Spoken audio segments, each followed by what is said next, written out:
예, 대통령님 안녕하십니까. 새해 복 많이 받으십시오. 한국일보 이성택 기자입니다. 이번에 여러 가지 방중 성과가 있었다라는 평가가 나오고 있는데요. 그중에서 이제 한반도 평화 안정 관련해가지고 중국이 건설적인 역할을 하는 것으로 이렇게 확인된 부분이 성과로 좀 꼽히고 있습니다. 그리고 이제 이 과정에서 한중이 평화 구축을 위한 창의적 방안을 지속적으로 모색하겠다 이런 결론이 좀 도출됐는데요. 어떤 창의적 방안을 좀 생각하고 계신지 그게 또 한 가지 궁금하고요. 또 이거 연관된 질문인데 이번에 한중 정상회담 결과에서 한반도 비핵화 관련해서는 언급이 나오지가 않았습니다. 그래서 이걸 두고서 오히려 북한을 대화의 장으로 이끌기 위한 전략이라는 평가도 있고 아니면은 중국의 한반도 비핵화 의지가 후퇴됐다 이런 상반된 평가도 있는데요. 비핵화가 공식적으로 거론되지 않은 이유 그리고 두 정상께서 한반도 비핵화 관련해 가지고 어떤 인식을 좀 모으셨는지 들어보고 싶습니다. 정상 간의 대화의 가장 중요한 부분은 구체적 사안에 대한 해법 이런 것도 있겠지만 더 중요한 것은 신뢰죠. 시 주석께서도 그런 말씀을 하시더군요. 말은 쉽게 할 수 있다. 행동은 쉽지 않다. 제가 그거 자주 하는 얘기이기도 하죠. 말이야 누가 못합니까? 다리라도 따다 줄 수 있지만 결국은 신뢰는 그렇게 쉽게 말로 확보할 수 있는 게 아니다. 한중 관계의 가장 기본적인 과제는 신뢰 회복이라고 생각해요. 정말로 상대 국가를 또 상대 국가 국민들을 인정하고 존중하느냐. 막 혐오하고 증오하면서 무슨 대화가 되겠습니까? 거래야 있을 수 있겠지만 거래는 누구나 할 수 있죠. 그러니까 대화하고 소통하고 서로 존중하면서 쌍방이 모두 도움되는 일을 찾아가는 것은 그렇게 쉬운 일은 또 아닙니다.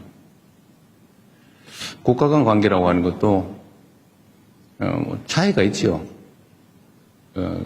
다른 점도 있고 서로 마음에 안 드는 점도 있고 또 공통의 과제도 있고 또 서로 함께 좋아하는 점도 있겠죠. 그러나 그 차이들은 좀 줄여나가고 또 갈등적 요소는 또 최소화하고 이해하려고 노력하고 또 상대의 입장을 존중하고 또 공통으로 추구하는 가치들에 대해서는 또 함께 힘써 노력하고 또 이러다 보면 관계는 개선이 되겠죠. 큰 방향이 어긋나는 쪽으로 가느냐 또 함께하는 쪽으로 가느냐 이 방향이 중요하지 않습니까? 그 방향에서 제일 크게 영향을 미치는 것은 결국 정상 간의 신뢰 그리고 아주 근본적으로는 각국 국민들의 마인드겠죠. 싫어하는 마인드를 갖느냐 아니면 공감하고 존중하는 마인드를 갖느냐 중요합니다. 저는 한국과 중국이 정말로 떨어질 수 없는 이웃이고 우리 입장에서 보면 중국은 세계 최대 거대한 시장이죠. 좀 무한한 가능성을 가진 땅입니다.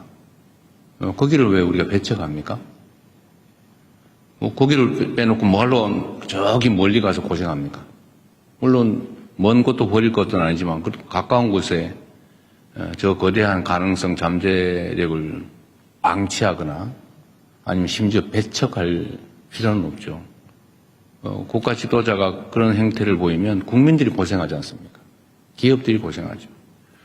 그래서 이번 정상회담에서는 한중 간의 신뢰 회복, 또 한국과 중국 국민들 간의 우호적 인식, 공감을 좀 확대하는 데 중점을 뒀다는 말씀을 드리고 그 점에서는 매우 큰 성과가 있었다고 생각합니다. 당연히 한반도를 중심으로 한 평화와 안정은 중요한 의제이죠. 당연히 아주 긴 시간 깊이 있는 논의를 했습니다.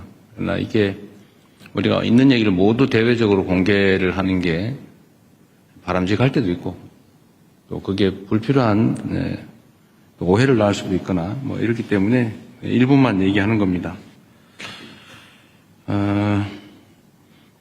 한반도 평화와 안정이 이제 중국에게도 매우 중요한 관심사라는 점은 당연히 공감했습니다.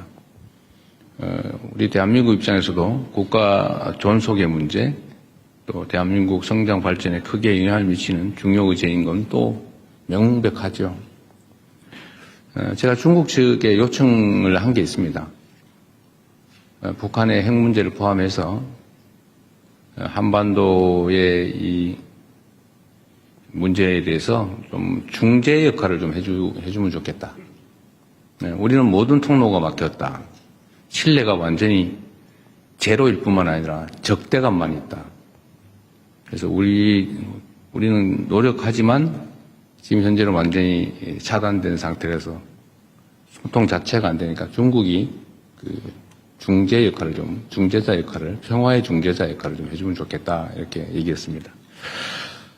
시 주석께서는 지금까지 노력을 평가하고 인내심을 가질 필요가 있다 이런 얘기를 했습니다. 인내심에 관한 얘기는 시 주석뿐만 아니라 이창 총리도 똑같은 얘기를 하더군요. 인내심 얘기를. 그 말이 맞습니다. 우리가 꽤 오랜 시간 동안에 북한에 대해서 군사적 공격 행위를 했지 않습니까, 사실? 북한에서는 엄청 불안했을 겁니다. 우리가 상대와 대화하려면 상대의 입장을 이해해야죠. 또 우리 북한 편들었다고 종북이라고 할 겁니까? 그러니까 이건 냉정한 현실이죠. 엄청난 경계심과 적대심을 유발했습니다. 대화가 쉽지 않죠. 꽤 오랜 시간 그렇게 싸워온 업보라고 할까? 싸워온 적대가 있기 때문에 여기에 완화돼서 좀 대화가 시작되려면 많은 시간과 노력이 필요합니다. 그리고 주변의 역할도 필요하죠. 중국에 그 부탁을 했고, 중국은 어쨌든 그 역할에 대해서 노력해보겠다고 합니다. 한반도 핵 문제도 당연히 심각하게 논의하죠. 제가 얘기한 건 그런 겁니다.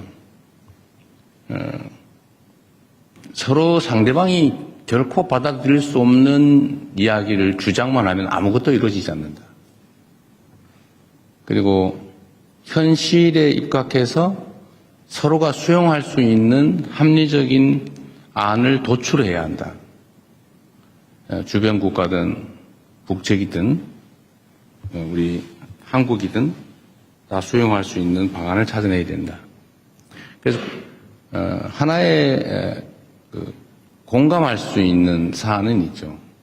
예를 들면 북측 입장에서는 체제 안전, 그리고 여기에 미국의 역할이 중요하다. 이거 중국 최고 지도자 모두가 똑같이 얘기하는 겁니다. 뭐 우리도 알고 있죠. 북미 관계가 중요하고 또 북측 입장에서는 여기서는 체제 안전의 문제가 제일 중요하다. 뭐 모두 알고 있는 사실입니다. 여기서 제가 좀 추가로 얘기한 거는 이런 거죠. 지금 이 상황이 계속 방치되는 것 자체가 동북아 또는 전 세계의 손해다. 어떤 손해냐? 끊임없이 핵무기는 추가 생산되고 있다. 끊임없이 대륙간 탄도 미사일 기술은 개선되고 있다. 체제 유지에, 체제 보호에 필요한 만큼의 생산이 이루어진 다음에 추가 생산되는 핵무기는 아마 국경 밖으로 유출될 가능성이 높아진다. 그게 전 세계의 평화와 안정에는 위해인 게 분명하죠. 그게 누구에게 도움이 되느냐? 아무에게 도움이 안 되죠.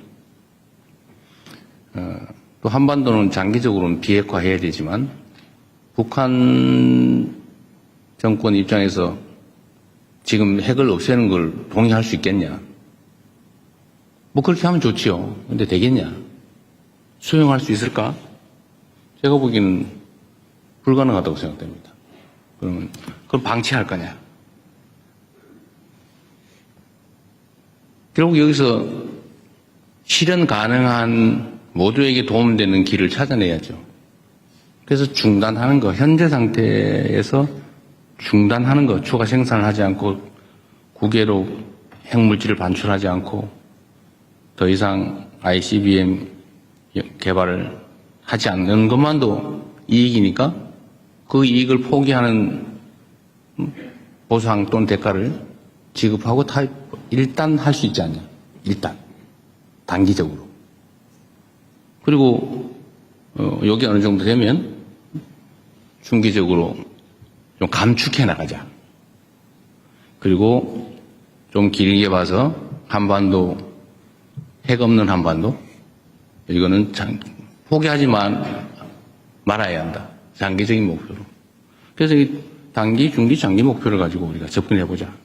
이때까지 맨날 얘기했던, 우리가 제안했던 안이죠. 이 점을, 이 진정성에 대해서 북측에 좀 충실하게 설명을 해달라라는 부탁을 했습니다. 그렇게 끊임없이 또 시간을 갖고 노력해봐야 되겠죠. 안 하는 것보다 나으니까. 또 해야 되니까. 이런 점에 대해서 중국 측에 공감이 있었다는 말씀을 드립니다. 정말로 많은 노력이 필요해요. 그리고 여기에는 우리 대한민국 국민 여러분의 또 인내와 이해도 필요합니다. 여기에 자꾸 정략적인 이유를 붙여서 자꾸 흔들고 발목 잡고 이러면 아무것도 안 됩니다. 점점 더 상황은 나빠질 뿐이죠. 상황 개선을 위해서 좀 힘을 모아주시면 좋겠다는 말씀을 드립니다. 네, 뭐 중요하고 복잡한 의제에서 말이 좀 길었네요.